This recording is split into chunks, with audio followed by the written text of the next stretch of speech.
Hey, what's up, everybody? Thank you for downloading episode 141 of We Got This with Mark and Hal. I have a favor to ask you.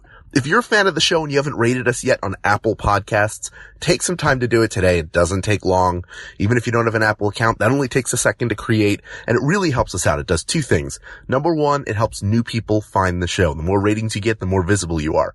Also, for those of you who want regular merch from us, we need more reviews to do that. That's going to show the merch makers that be that we have enough of an audience to sustain actually getting that merch. So you're doing us two favors, really three, because you're making us feel good. Tell everybody why you like the show. The ratings are great. We appreciate all the ratings we've received. Those reviews help even more. So take a second to leave a review. We'd really appreciate it. But for now, please enjoy episode 141 of We Got This with Mark and Hal. Hello, I'm Hal Lublin. And I'm Mark Gagliardi. Since the dawn of humanity, one issue has gone unsettled. With the fate of the world in the balance, we're here to settle, once and for all, best Disney villain. That's right. Don't worry, everyone. We got this. Podcast should have a theme song. Podcast should not have a theme song. Yes, they should. No, they shouldn't. They sound good. Yeah, but people are just going to skip past it.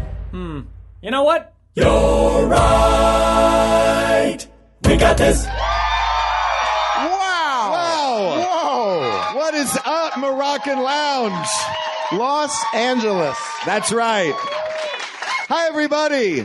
Thank you for coming out tonight and checking out We Got This live with Mark and Hal. How are you feeling, Hal? You ready? I'm feeling great. I'm feeling good. Finally, we've done live shows all around the country, and yet we're both based in Los Angeles. Yeah, now. I've never done a show here.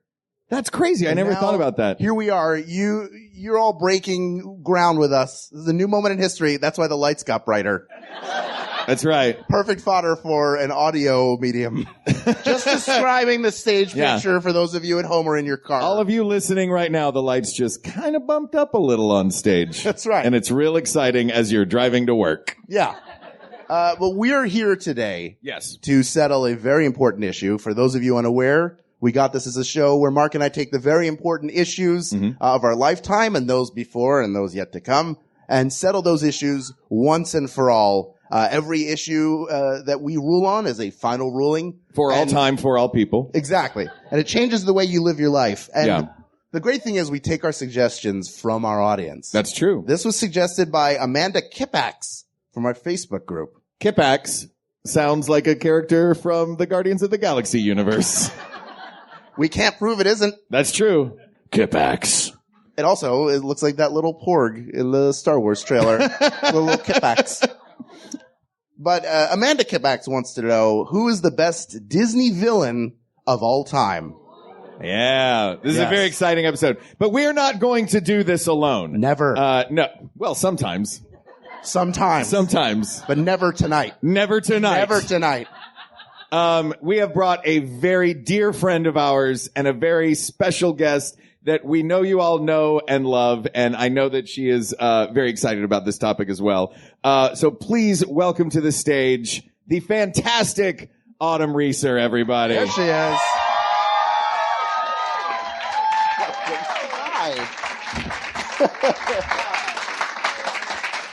Please grab. Oh, here, take this microphone. I brought all my stuff because it's important. I did not, Perfect. so I'm going to walk backstage. You brought almost all your stuff.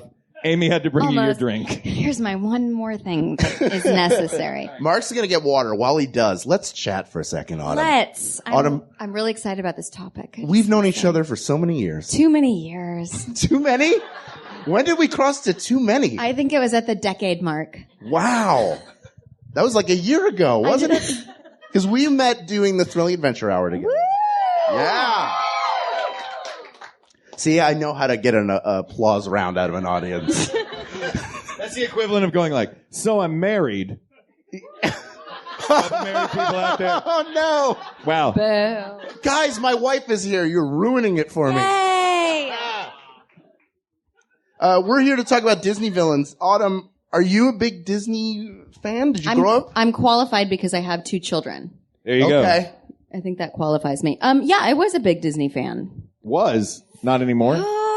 I am. My kids are just getting old enough to watch a lot of this stuff, so I'm just getting into participating. Are you reintroducing yourself to these, or? Yeah, I'm reintroducing myself. What has been, have any of the ones that you've gone back and seen that you hadn't seen in a long time, any of them surprised you like, wow, that's a really good movie? Everything Pixar is so good. I cry. I had to kind of stop because I get really emotional. I was just telling you, Moana, you guys, Moana? Yeah. Yeah. Can we say curse words? We'll bleep you, but Disney? you can. Yeah. Oh, you'll bleep me. Okay. Yeah. What the F? What the F? You know we don't have to bleep what the F, right? That's why I'm helping you out. I don't want you to have to do more work on my account. That's all I'm saying. I'm a very conscientious guest. Moana is so good. Can we all agree? Yep.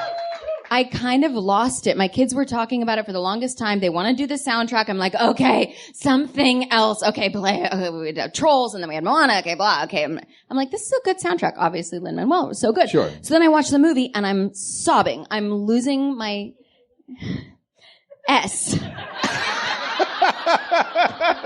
I kind of want, because you have this sort of sweet demeanor, I kind of want you to be just let loose, because I want you to be the most bleeped person ever on our show.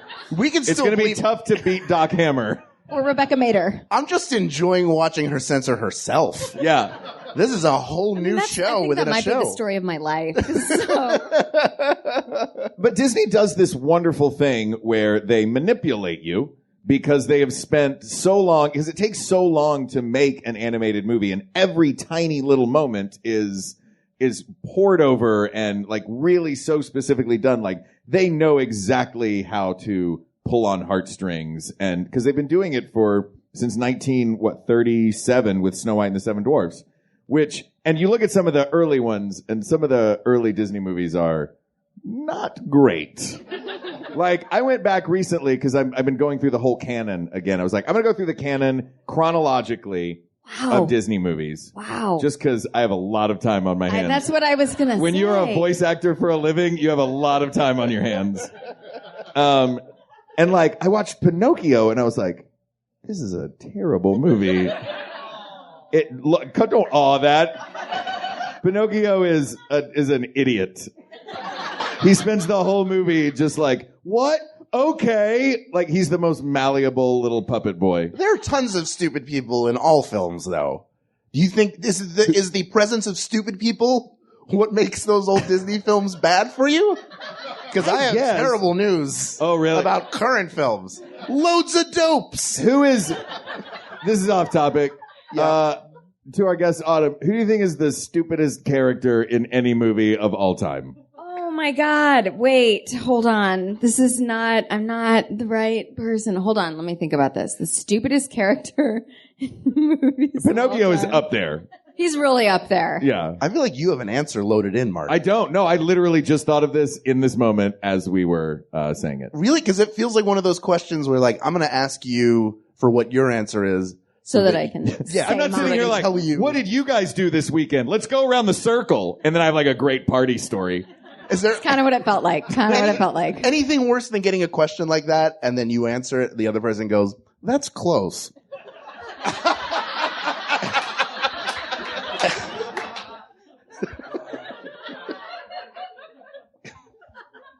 All right.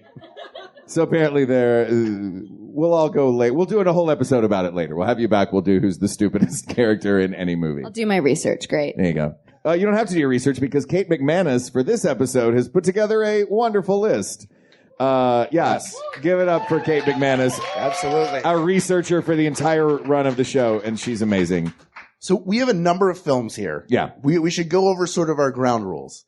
Sure. We've got all the classic rules. and modern Disney animated films. Uh-huh. We've got Pixar because that's now Disney. Sure. And we have a couple of the Disney animated movies that also featured live actors as well. Yes, but no Who Framed Roger Rabbit because that's Touchstone, which is a Disney We are property, nothing but if not Disney. pedantic. Close. So with that in mind, we have, I think, 52. Settle in, people. Don't worry. We don't have to talk about everyone because nobody really cares about Aunt Sarah from Lady and the Tramp. I do. Terribly sorry. What a rude host. So let's talk about this first. And then we can go maybe just through some honorable mentions that are not going to make the final list, but ones that we think are great. But before we do that, let's talk about what makes a great villain. I think Disney, there are a couple things. First of all, you want your villain to be someone that you either dislike very strongly because of what they do or you're afraid of. I think the good ones are ones where they're detestable, or when you're a child, you're afraid of them. But also, when you're an adult, they're still very entertaining. Mm-hmm. I think the villain roles are always really, really fun to play because they're scenery chewers. And in an animated film, even more so, like super scenery chewing, allows a lot of actors who may do on-camera work a lot of the time sort of cut loose playing a villain. Or even like Glenn Close, who played Cruella de Vil live action, had the great animated performance, both in the drawing and the voice, to draw off of. And although she is great, she doesn't even come close to that original Cruella de Vil. So scary. Right? Yeah. But I also think it has something to do with like, I love the movies when they have sort of like a bigger purpose, you know, when it's kind of like this big picture, like it's about the power of love versus evil and fear. Right. You know, I think that's when they really resonate with you, when you're just like, oh, you're just awful. You're stopping everything that's good in the world. Like villain as obstacle. Yes. They're what's getting in the way of love. It's like existential big picture obstacle. Yeah. Do you like a villain who has a point? You know what I mean? Like Cruella de Vil, like there's villains that are just after money. There's villains that are just after like power. But sometimes a villain has, I know we're not looking at this one specifically, so I can use it since we're not talking about it. Like Judge Doom in Who Framed Roger Rabbit. His thing is freeways. He thinks that he wants to build freeways, and that's his central focus. So he destroys Toontown, and he buys the red car and dismantles. Like he does all these things that are bad, but for a I guess like a purpose. Yeah, and yeah. Did you? There it is. Do we have a swear jar? Yeah, but I feel like a idealistic but ill-guided. But that's not idealistic. That's just. That's just a big master plan. It's not, and really, he's a self-hating tune. Spoiler alert, movie's been out for 30 years now. Yeah. Sorry you didn't see it. It's very good. Yeah. I mean, guys. There's more, like, he's hurt or crazy, but there's a little bit more behind it than that. There isn't like a... Yeah. Right. I guess as an actor, Right? if you're going to play that role, you're going to bury your like sense of shame about being a tomb, and you're going to be like, everything about my life is about building freeways. But Right. like, that's not idealistic. You know what I It's mean? not? I mean, that's a goal, but that's not idealism. That's capitalist evil. That's fair. I don't know. I guess it's because I had a director once say, and I loved it. He said, no villain ever thinks they're a villain. No, never. And you can't, I Right. feel like I've played a decent amount of like unlikable characters, and you have to completely find your justification and your motivation and fall in love with why your character's doing the things that they're doing, which is what makes villains so much fun to play. Right. Do you have any examples that you can give us of like, this person thought this thing that is a terrible thing that they think, but I have to be into this thing that they think? Oh God, so many. No, I mean, Taylor Townsend started off as a villain, right? She's an antagonist, and she from the OC, and she was all about what.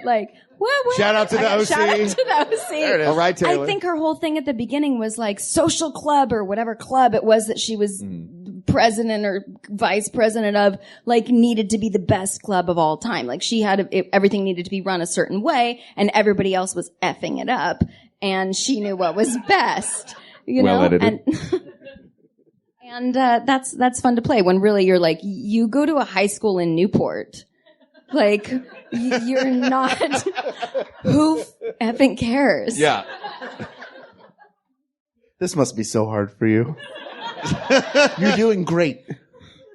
We hang out backstage usually, and we're drinking, and now we're in front of an audience and on live you guys radio. Are cool. You guys are cool with swearing, right? Right. Everybody's fine with it.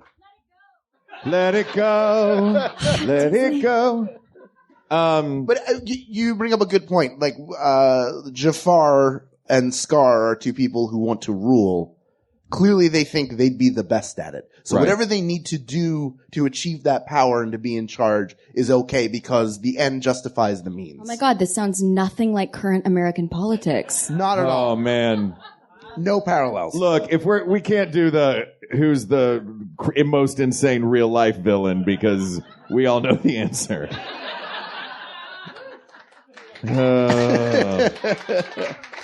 All right.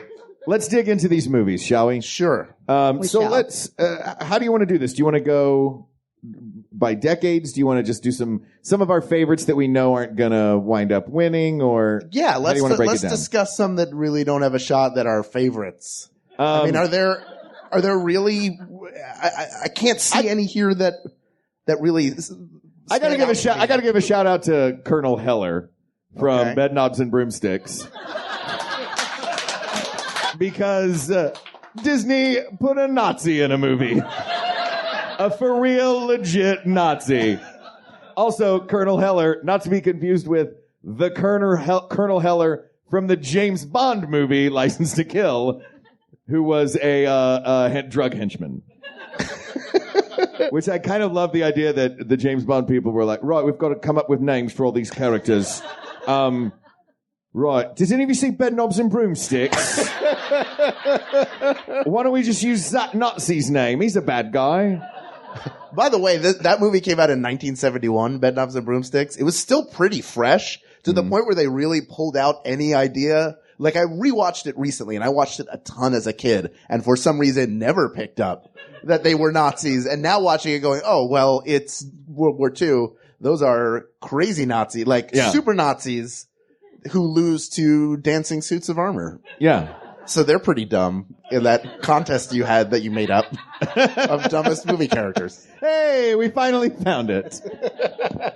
I feel like I need to give a shout out to unnamed Hunter in Bambi. Oh, it's so brutal. It's awful. The thing is though, unnamed Hunter. Yeah, he's such a villain, he doesn't even have a name. No, he doesn't deserve a name. I mean, it's really humans are the villains. Yeah. And he's the representative of humans. I got real depressed. Yeah. Oh, these movies really do affect you. We're not even watching them right now. I'll join you. Let's talk about emotion. The villain in Dumbo, which not gonna win, but I will say my mother would always cry, like without fail, at the scene where they sing "Baby Mine," where they're separated. Oh, come on! My God, you well up. Can These damn movies. Yeah, it's a real effing problem. Yeah. Here's a bunch of adorable dog pics for an hour, and then here's stories about elephants getting ripped from their families. From the same company that would kill lemmings for a nature film that they were making. This is what they do. They love jumping off cliffs. Ignore Fred in the background pushing. He's just helping them along. He's a conservationist. I mean, come on. All right, here's another one that jumps out to me. Who I just want to give her a shout out because I don't think she's going to win this whole thing. But Madam Mim from The Sword and the Stone. Do you remember? She may. Who knows? She may win. Madam Mim is a hilarious, ridiculous sorcerer who battles against Merlin. And her whole thing, her thing is just, I'm just better than you. A villain whose villainy thing is I am better than you are, and I'm going to prove that I'm better than you. Yeah, but when was this movie made? 1963? I mean, women were oppressed.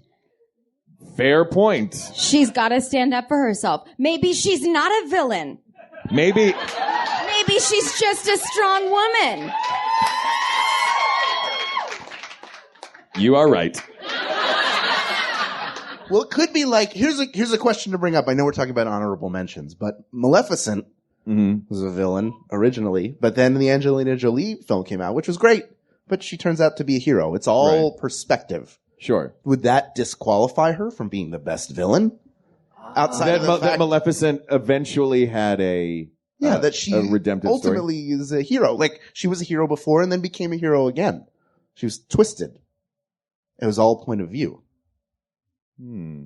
Yeah, now you're thinking about it, right? Probably a lot of you out there sitting there agog because you were like, it's Maleficent, we can go home early. Surprise! Probably not going to be Maleficent. But I will mention Captain Hook. Yeah. Who I love. Really good. But I love that TikTok croc a heck of a lot more. My favorite character in any Disney animated film, bar none. Is that TikTok crocodile? This is when that and his eyes pop out and they're googly out of the water. You had me at hello. And then he pops out and he does that. Like, he's just hungry. Yeah, not a villain. Not a villain. Not just a villain. Hungry. He ate a clock. There's something wrong with the ecosystem in Never Never Land. This crocodile can't feed on enough animals to sustain itself. Look, if I'm just hungry is the argument, then the unnamed hunter from Bambi isn't a villain either.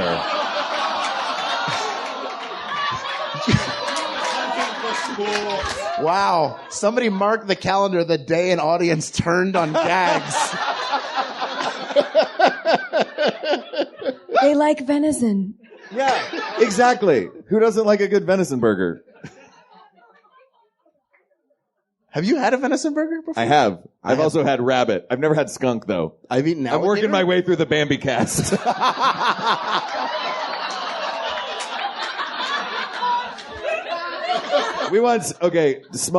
Quick story. We went on a camping trip years ago with a chef friend who made rabbit as one of the dishes, and we didn't have any Tupperware to put things in when we were done eating, and there were a lot of leftovers. All we had was like a plastic pitcher with a lid. So we're like, fine, just put the rabbit, like what's left in the pitcher. And Ben Acker was on this trip of the Thrilling Adventure Hour, and Ben Acker spent the rest of the trip with a pitcher of rabbit as his snack. Yep. Let's go back to talking about Disney, though. So wait, is the worst villain Ben Acker? I think so. Carries around a pitcher of dead animals wherever he goes into the woods. So now I'm flipping through the pages here and looking at some of these other villains, because let's talk for a minute about the ones who are just hungry or just. You know what I mean? Like, but it makes sense. Like, just doing a thing that, from the point you mentioned, its point of view. From the point of view of the characters, they may be a villain.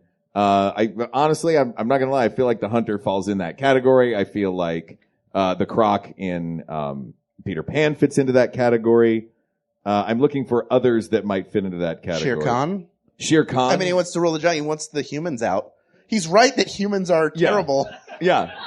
And will ruin the jungle. Sure, if it was Avatar, he'd be the hero. Nobody involved with Avatar is the hero.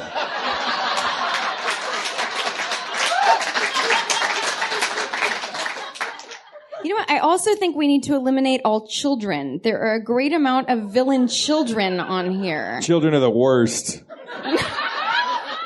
All right, who are the kids that are on here? Sid Phillips from Toy Story. Sure. Right. Right, you just have to, they're just growing up, guys. Yeah, but he's setting toys on fire. They don't have adequate emotional support in their lives. How can we ruin them by voting them best villain? They're only 6. I can't do it, guys. They're eliminated. Look, Sid was put into it. All right, we're eliminating the kids. They may turn out to be sociopaths, but we don't know that. The dentist from Finding Nemo. He just wanted an aquarium. How is he a villain? Isn't his niece the villain in that? She's terrible and scary and right? And a kid. So she's eliminated. Yeah. So do we have any more honorable mentions that we want to throw out there as we know they're not going to win, but they're just some personal favorites of ours? I mean, people are going to be upset when they don't hear their favorites mentioned, but at this point, 2.5 years in, I'm okay with that. I just sort of live with it. A great weight on my shoulders of failure. Because I didn't mention the one you like. I'm going to give a shout out to somebody you mentioned earlier, Aunt Sarah. Aunt Sarah from Lady and the Tramp is just trying to protect the baby. Dogs are annoying when you have small children in the house. I get it. She wants some space. And she can't hear that the dogs can talk to one another. Right, exactly. Yeah. She doesn't know. She just hears barking dogs. She doesn't know they're trying to protect the baby from the rat.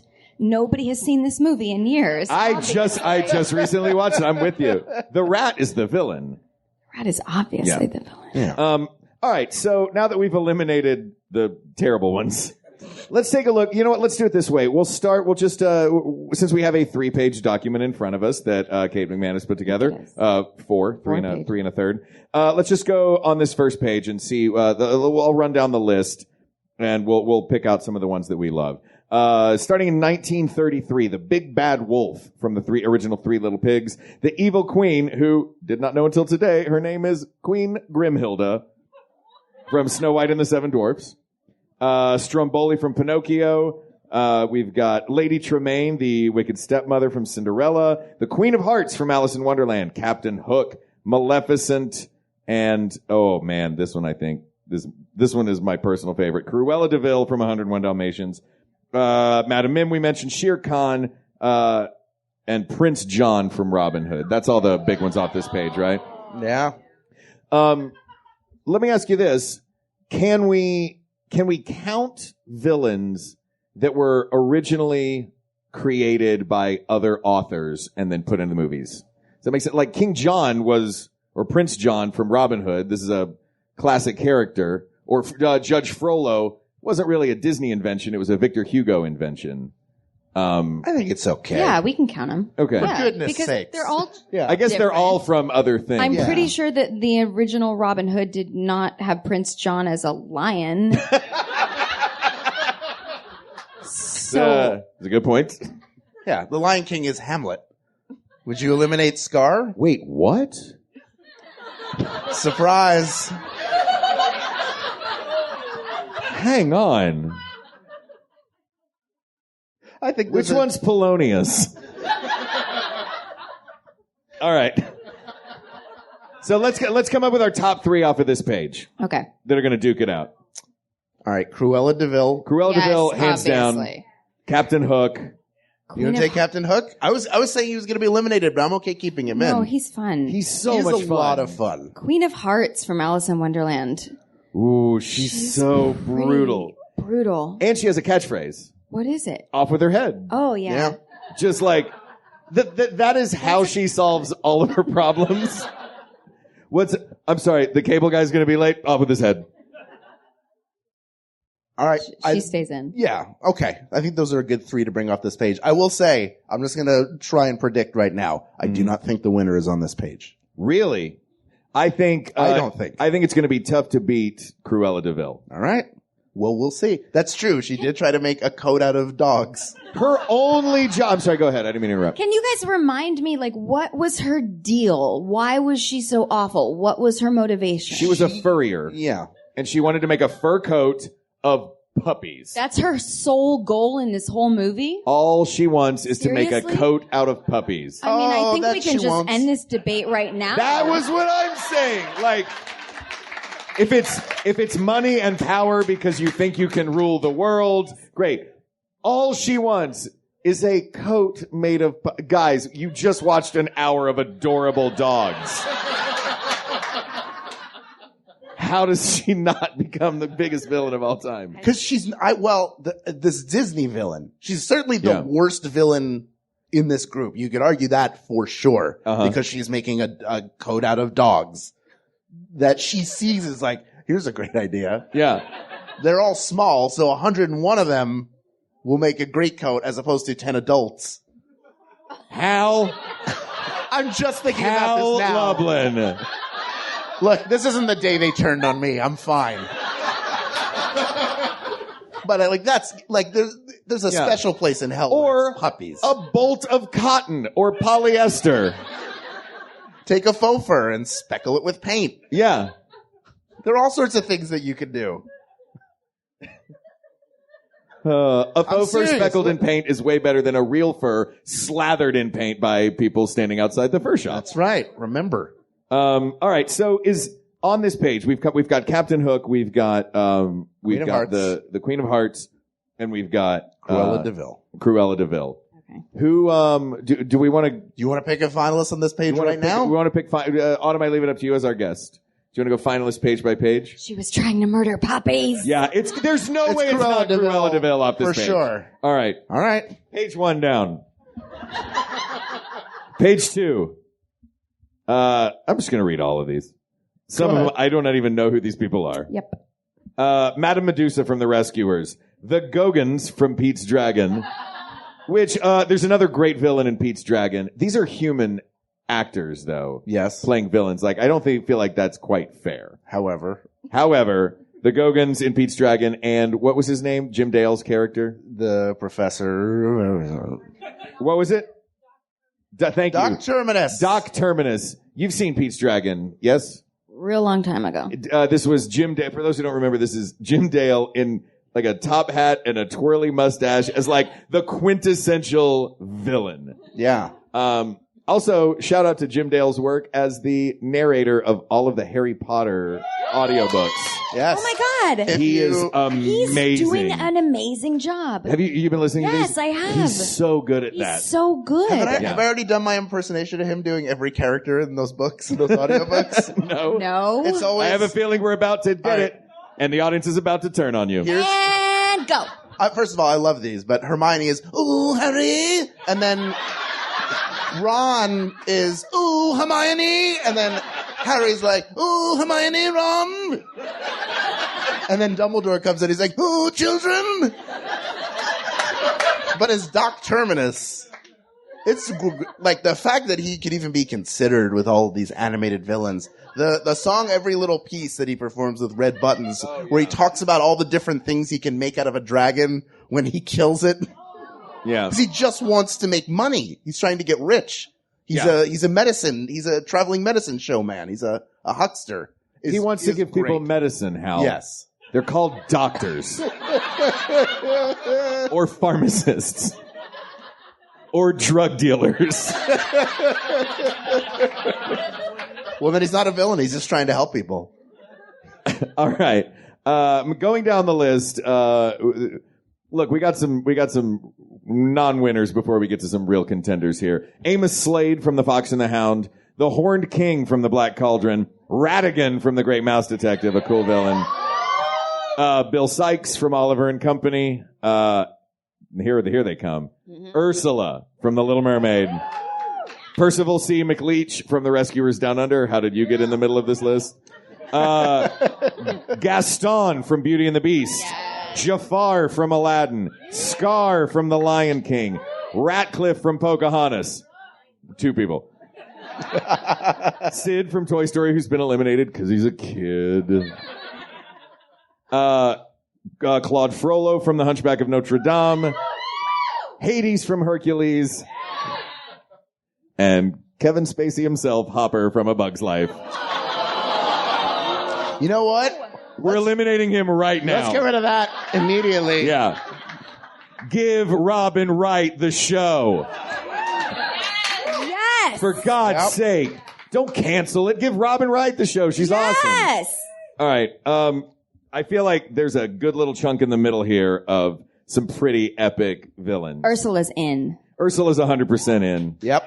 I feel like the ones that step this is like the 1991 onward era of Disney when they started with Little Mermaid. Their villains were amazing. Ursula, Gaston, Jafar, Scar, like all 4 of those I think are contenders. Can I admit something right now? That's going to be very unpopular. What's that? I don't like The Lion King that much. I don't like it that much. But Hal, do you know what it's based on?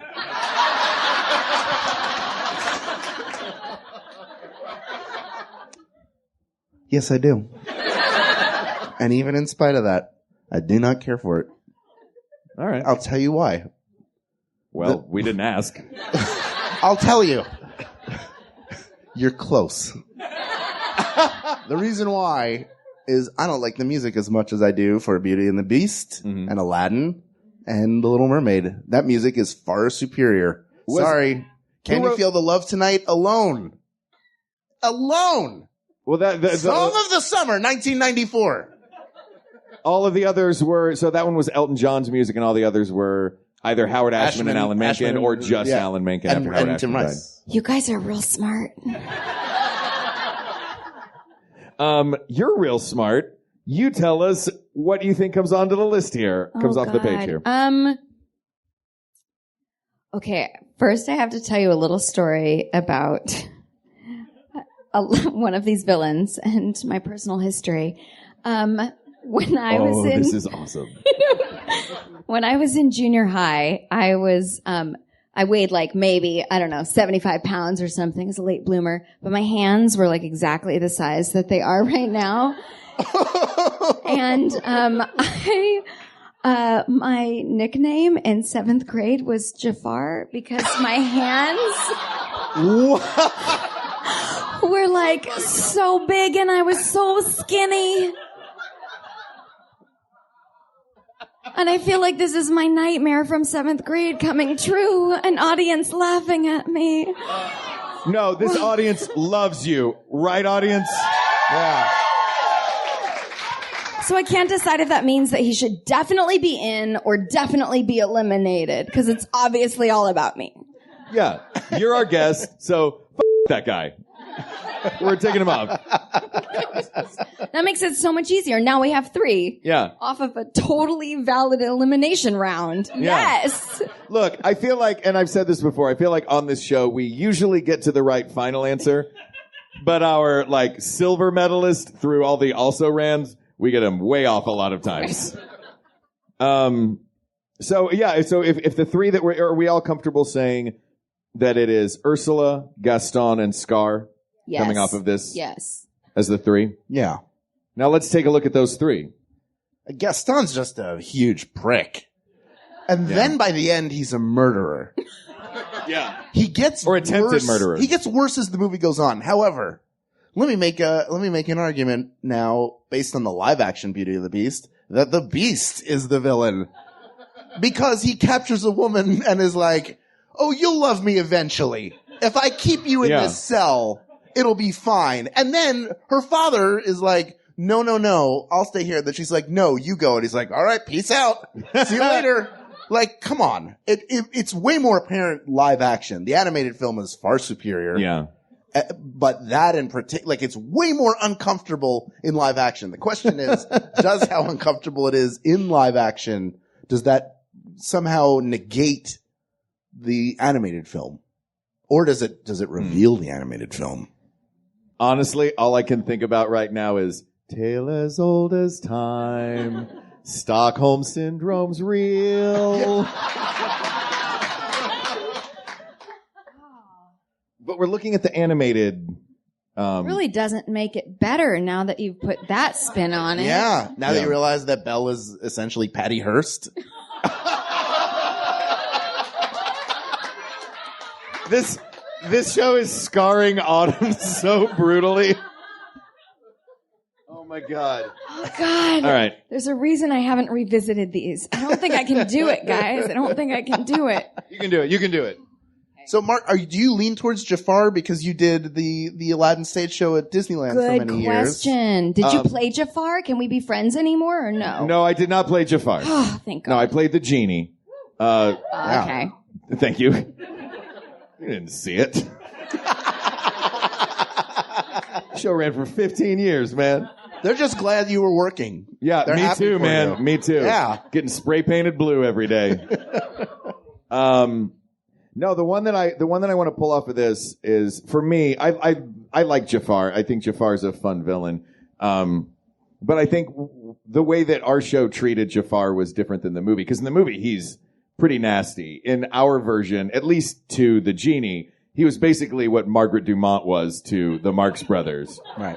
I just poked him and prodded him until he gave me a slow burn. That was our version of Jafar. So for that reason, I loved it because I just got to have a foil. But I feel like the one that comes out of this page for me is Ursula. Like So good. there's no villain like Ursula. Like I mean, she wants to steal someone's voice. yeah, that is dark. That's real dark. Yeah. She uses a living thing for lip gloss.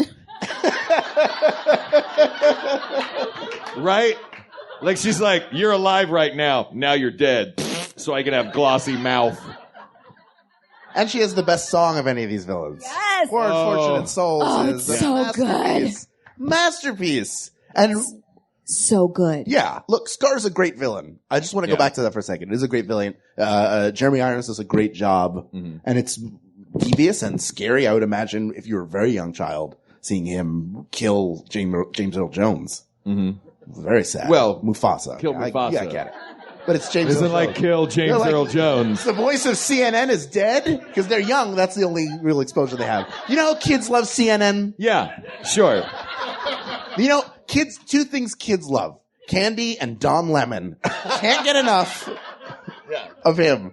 But So next Halloween, Yeah. Don Lemonheads, everybody. They're coming out. I'll seed myself out.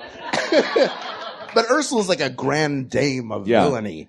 I saw, so my local outdoor theater in the area I grew up did The Little Mermaid this summer. And I took my kids and it was so good. And Ursula was played in drag. And it was Nice. effing great. So it was the Disney version. It was like not like Yeah, the it was- Hans Christian Andersen. No, like it was this Disney version, all the original songs, but Ursula in drag. Fantastic. It was so good. I feel like that's. So go ahead. It's okay. No, so there, and then the seagulls all had a giant tap dance. All the seagulls did a tap dance, and I have a 3-year-old who saw it, and he's looking up. I don't know that he's ever seen a seagull because we live on the east side, and he's looking at that. He goes, "I don't like that chicken." At full volume in the theater. I don't like that chicken. And That's you know Little that Mermaid to me now. that actor will take that criticism to the grave with them anytime. They could be accepting the Oscar and in their head they'll just be hearing, I don't like that chicken.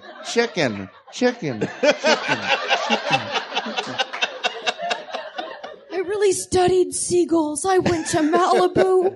I had everything right. Look, that method actor doing a tap dance as a seagull had it coming. I feel like Poor Unfortunate Souls might be the greatest drag song of all time. Right? It was so good. Yeah. Let's talk for a second, just a quick sidebar. Because we mentioned Poor Unfortunate Souls, Disney's put out some pretty amazing villain songs, especially in this chunk right here. Gaston's song is amazing. Be Prepared, the song that Scar sings. The most terrifying of these, I think, is Frollo's song Hellfire from Hunchback of Notre Dame. Like, his whole thing is, I was talking with my friend Barbara about this earlier today, and yeah, his entire thing is, you will love me or I will kill everyone in Paris. Like, it is dark. And then the images of her swirling around his head they're very freaky, some of these songs that they have. Do you guys have a favorite Disney villain song? Yep, Poor Unfortunate Soul. Yeah, Poor I was Unfortunate gonna Souls, say, yeah. it's so It's good. hard to beat that. Really is. So are we taking Ursula off this page? You mean keeping her? Keeping Ursula, yeah. Yes, I think so. Yeah, Great. 100%. Do we take 1 or 3? What? I Well, feel like the took- rules have changed. We took 3. between We page take 1 3 and to page start, 2. and then we debate those 3. Oh, okay. So, who else do we have in this? We have Gaston and Scar. But Ursula's the one we clearly want to talk about. Right. Yes. So did we come down, did page 1 equal Cruella de Vil, and then the second one we Yeah. have Ursula? Cruella de Vil versus Ursula. Ursula is a good battle Got so it. That's far. real Yep. good. Great. Okay. That is a tough call. All right. Page 2, done. Combining pages 3 and 4, we have Shan Yu from Mulan, Cecil Clayton from Tarzan, Isma from The Emperor's New Groove. Some Eartha Kitt rocking it out in that movie. Randall from Monsters Inc., Dr. Jumba Jukiba from Lilo and Stitch, The dentist from Finding Nemo, who we already determined it's actually his kid, and she's a kid, so she's fine. Buddy Pine from The Incredibles, Anton Ego from Ratatouille, the Humans from WALL-E.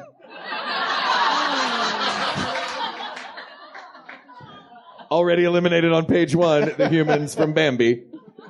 Dr. Facilier from The Princess and the Frog. That was another great song. His song in that movie is fantastic. Yep. And the last of the great Disney flat animated movies, I think. Who's Charles F. Muntz? That's what I was wondering. The- From Up. Who's Is that the villain the actor from or Up? is that that's the character or the... Who knows? the Explorer, that's right.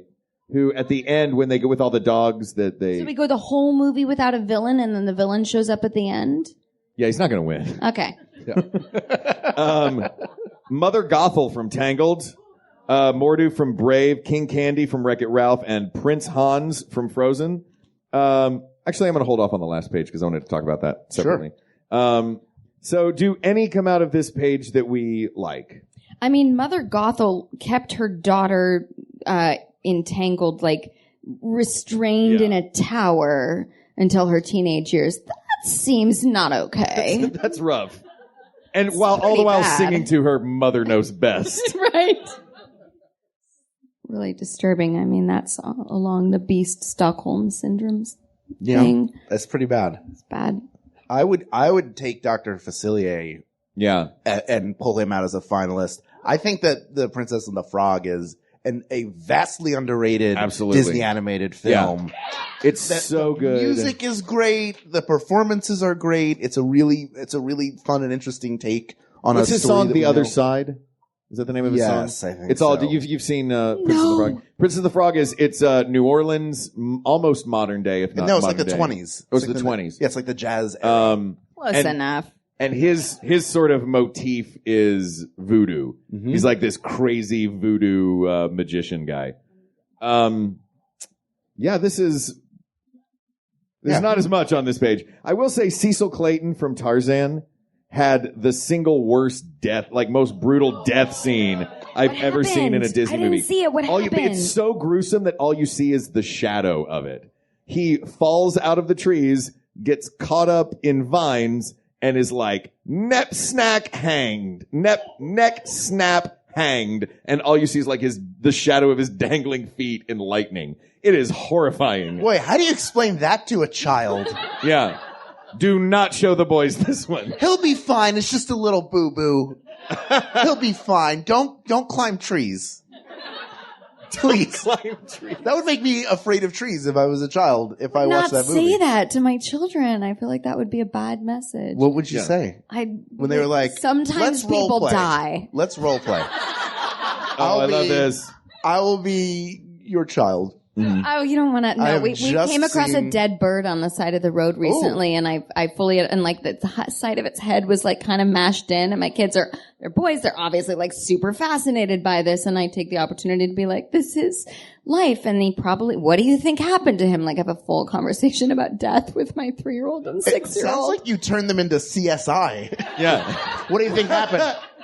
Let me take a look. Funny enough, that's our favorite show, guys. No Disney movie. It's all CSI and Criminal Minds. What can you tell from the splatter pattern?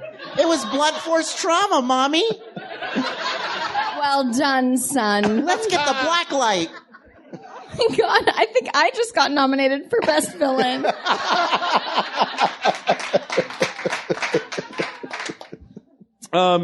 Moving on. Do we have a third coming out of this? We have Dr. Facilier and Mother Gothel. We don't. So it's between the two of them. Do you like King Candy? Because King Candy from Wreck-It. I don't even remember what King Candy sounded like that. He was like, seemed like a crazy It's sort hard of guy. to think of him as a villain because the whole world is so pink and fluffy. That's true. That's what makes him so even with all of that, makes him the most evil. Subversive. It's pretty subversive. No, he doesn't count. We're too throwing bad. him off. Great. Done. So, it's between Mother Gothel and Dr. Facilier. Are we going to go 3 for 3 on women villains from the Disney movies? I don't know because I didn't see The Princess and Sure. the Frog, so I don't feel like I it's can. so good. It's very good, but I will say I remember Mother Gothel a lot better than I remember Facilier. Really? I don't remember her at all. She's a terrible person. She, all she wants to do is stay young forever. And she's locked her daughter. She hasn't just locked her daughter in this tower to protect her, Right. as many versions of Rapunzel in the past. No, I get it. I know. Yeah. I've seen the movie. Like, I know yeah. the idea of it. She doesn't stand out to me. That's not the character that stands out to me. Really, the character that stands out to me is the lizard. Maybe I like Yeah. reptiles. Maybe I like cold-blooded cartoon characters. I love that crocodile. There you go. I want to throw out one more because he's at the bottom of this list here, is Prince Hans from Frozen. I know everybody rolls their eyes at Frozen, but, cause it just got so saturated. But I love that Disney made a movie where they had a prince who even did a duet with the heroine of the show. Like an adorable song, and you're like, they're in love! And then turned it on its head. Also a spoiler. So I think there is some fun in that. Agreed. And his turn was wonderful. She says, it's, a true love's kiss will save me. And the moment you know he's a villain is when he says, if only there was someone who loved you. It's like, oh God. And then, Wait, I forgot about that. yeah, he was a fun villain just for that moment alone. That's brutal. Yeah. Would you put him above Mother Gothel or Dr. Facilier? Probably not. Probably not. Mark, what do you think? You keep throwing these out. Look, all I'm going to say is we're going to pick Mother Gothel or Dr. Facilier as the person who is going to lose to either Ursula or... So do we even need to take one? I'll tell you what. We weren't going to do this because it's not what we do. What? Do you want to let the audience decide between those two? Yeah. Using the voting system of democracy known as applause? Well, you know what? It worked in the first show when they picked between the two Christmas dogs. True. All right. All right, audience. I'm going to say the name of the character, and then you are showing your applause for them making it onto the finals. Yes? Dr. Facilier. Strong contention in the Southwest Quadrant. Mother Gothel.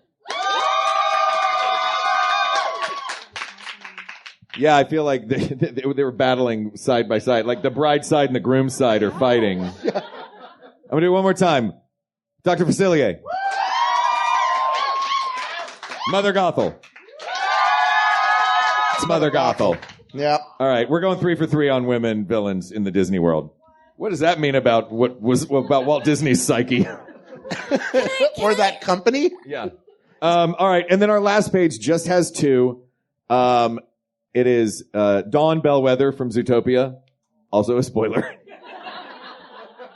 The sidekick to the mayor turns out to be the villain in the end. Also, Prejudice is a villain in that film.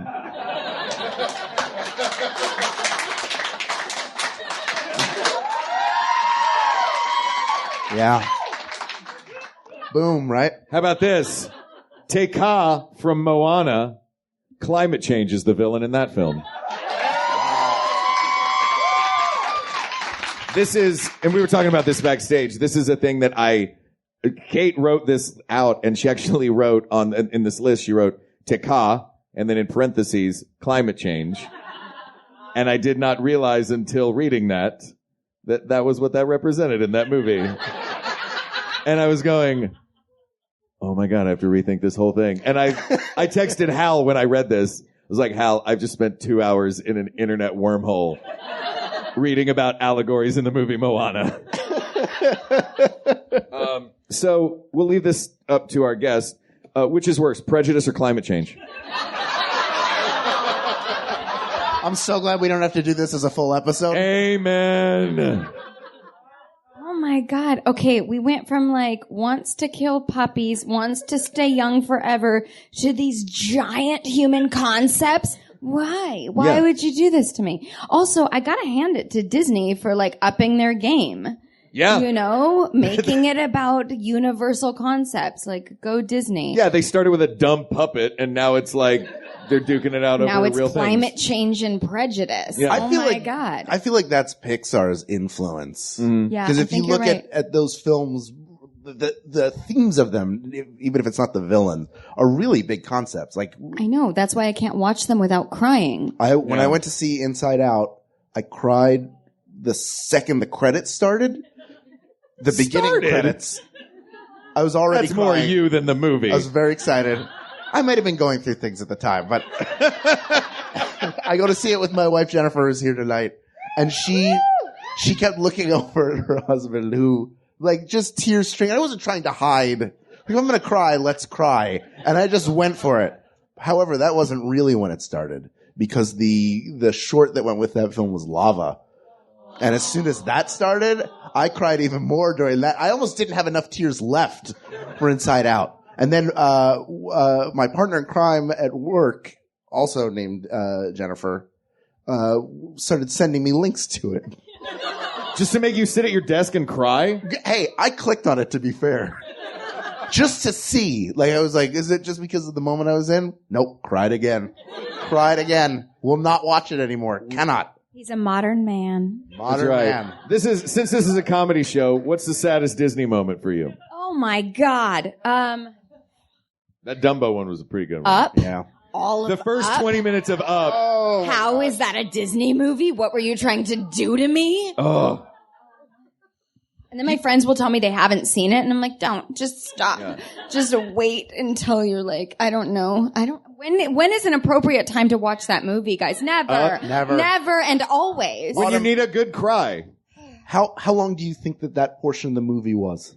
The whole movie? Just get from, up until you see him as an old man. That whole saga, how long would you say it was? Guess. 80% of the movie. 80% of the movie. 80 minutes, 100, 2 minutes. days. Here's It was 2 days long. Our friend, Michael Johnson, Dr. Wave, who works at Pixar, says that people always overestimate how much time that is. It's 5 minutes long. No, Is it it's really? Not. But You're it lying. feels I like, thought it was like a half hour. I would have guessed 10 minutes, 20 minutes. That one, we went to see that in 3D. I could not see most of the movie because my glasses were fogged up. And I kept trying to clean them out. And I couldn't do it. I couldn't do it. I can't. Maybe the villain is Disney. You know what? Let's take a running tally of what they've done. They've separated an elephant family. Yep. They killed a deer. Yep. Killed a lion. Yeah. No, they killed James Earl Jones. They killed James Earl Jones. Now who's going to be the voice of CNN? Ed Wynn? CNN!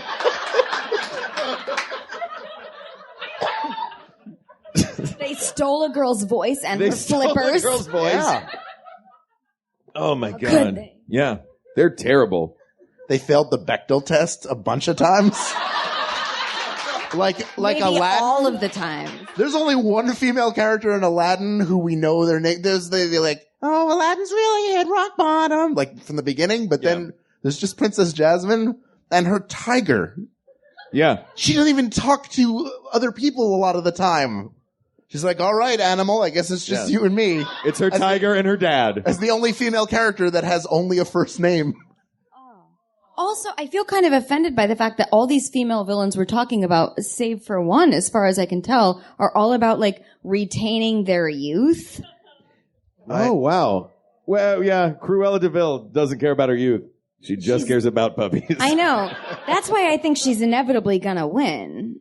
Right? Because that's messed up. So if we've got our real finalists now.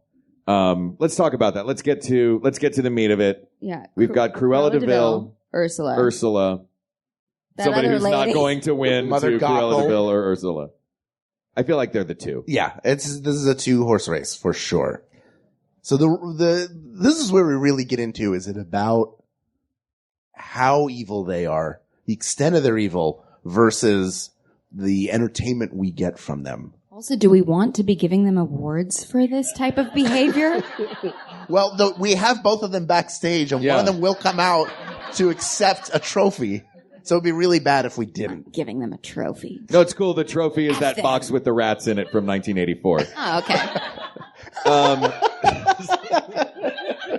So they're both deliciously fun. like as characters.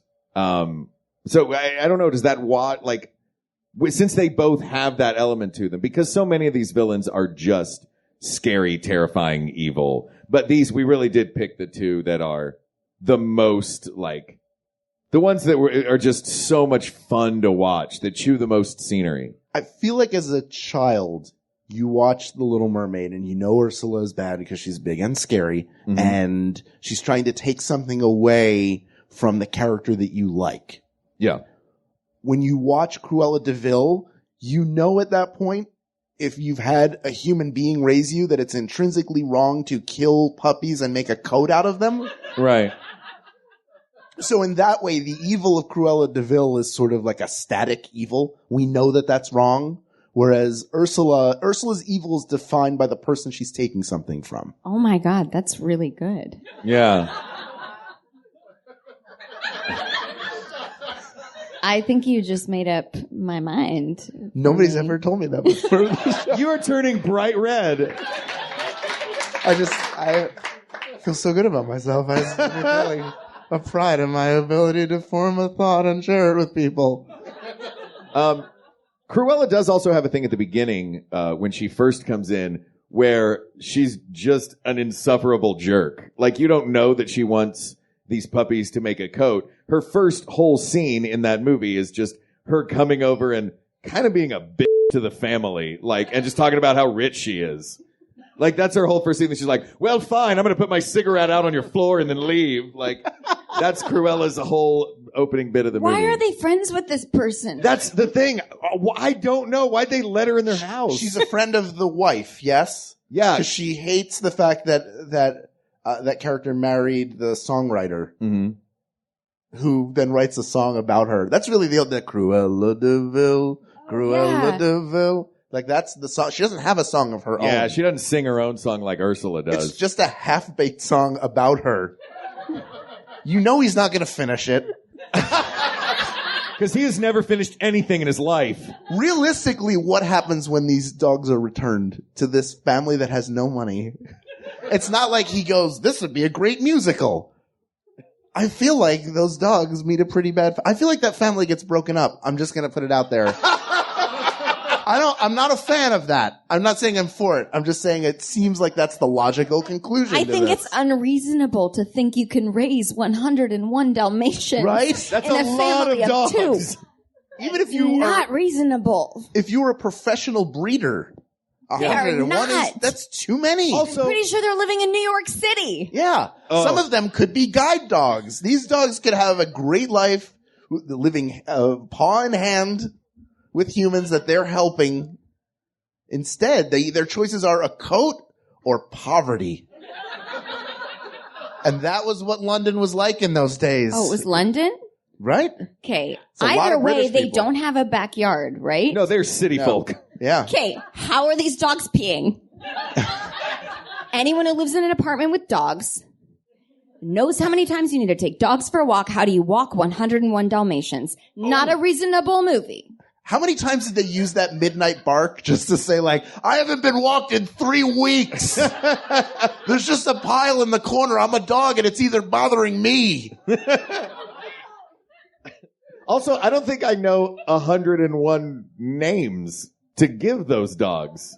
Like, eventually you'd just run out. Like, you work through all the biblical names. There's a Mike, a Steve. Those are where you biblical names, start, right? All the names of the Bible. Yeah. I learned a lot about you. Yeah. Yeah. We're going to read now. I'm starting with regular human biblical names for my dog. Oh, because that's where we all start. Right? The Bible. Should we end this recording with a reading from the book of Steve? Just to inspire everybody as they go about their week.